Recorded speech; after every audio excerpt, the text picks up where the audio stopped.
সব জল্পনা ও প্রশ্নের উত্তর নিয়ে হাজির কথার নতুন প্রোমো। আপনি দেখছেন বিনি পয়সায় বিনোদন। দেখা যায় প্রোমোতে বুলির যে মামাকে আমরা দেখতে পাচ্ছি সে হচ্ছে পুলিশ অফিসার এবং তার সঙ্গে যে রাজা রানী রয়েছে তারাও পুলিশেরই লোকজন এবং তাদেরকে হেল্প করছে বুলি ওরফে কথা।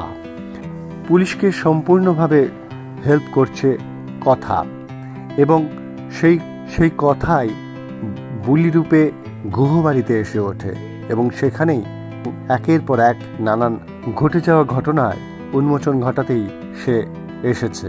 এবং কিন্তু একদিন দেখা যায় বুলি অর্থাৎ কথা অগ্নিবর শুভ কামনা করতে চেয়েছিল, কিন্তু অগ্নিব বলে আমার শুভকামনা সমস্ত কিছু শেষ বলে সে বেরিয়ে যেতে গিয়েই হোঁচট খায়। হোঁচট খেতেই তখন বুলির মুখ থেকে বেরিয়ে পড়ে বুলি অর্থাৎ কথার মুখ দিয়ে বেরিয়ে পড়ে পাচক মশাই।